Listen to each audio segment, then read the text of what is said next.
সুস্থতা আল্লাহ তাআলার একটি বড় নিয়ামত। রাসূল সাল্লাল্লাহু আলাইহি সাল্লাম বলেছেন, দুটি নিয়ামত আছে যেগুলির ব্যাপারে অধিকাংশ মানুষরাই ধোঁকায় পড়ে আছে। দুইটির মধ্যে হচ্ছে একটি সুস্থতা আর একটি হচ্ছে সময়। একটি হাদিস আছে যেটা আমাদেরকে স্মরণ করিয়ে দেয় যে সুস্থতা শুধু একটি শারীরিক অবস্থা নয়, বরং এটি একটি আল্লাহর বিশাল বড় নিয়ামত। সেটাকে আমাদের সঠিকভাবে ব্যবহার করা উচিত। একটি দোয়া আছে, সেটি আমাদের সবাইকে পড়া উচিত, যে দোয়াটির মাধ্যমে আল্লাহ তাআলার কাছে আমরা আবেদন করতে পারি।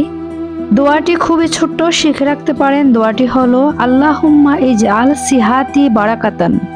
এই দোয়াটি আমাদের আল্লাহ তাআলার কাছে একটি আকুল আবেদন, যাতে তিনি আমাদের সুস্থতাকে বরকতপূর্ণ বানিয়ে দেন। বরকতপূর্ণ সুস্থতা মানে এমন একটি সুস্থতা যা আমাদের আল্লাহ তাআলার ইবাদত করতে, সৎ কাজ করতে এবং আল্লাহর সন্তুষ্টি পথে চলতে সাহায্য করে। অনেক সময় মানুষ সুস্থ থাকলেও তার সুস্থতা কোনো ভালো কাজে লাগায় না। এই দোয়াটি নিয়মিত পাঠ করার মাধ্যমে আমরা আল্লাহ তাআলার কাছে চাই যে আমাদের সুস্থতা যেন আমাদের জন্য কল্যাণকারক হয়, যাতে আমরা এই নিয়ামতকে সঠিকভাবে ব্যবহার করতে পারি। ভালো কথা শেয়ার করবেন প্রিয় ভাইয়েরা, একদিন ভালো কথাই আপনার কাজে আসবে ইনশাআল্লাহ। ভালো থাকবেন, আর ভিডিওটি যদি ভালো লেগে থাকে অবশ্যই অন্যকে দেখার সুযোগ করে দেবেন ইনশাআল্লাহ।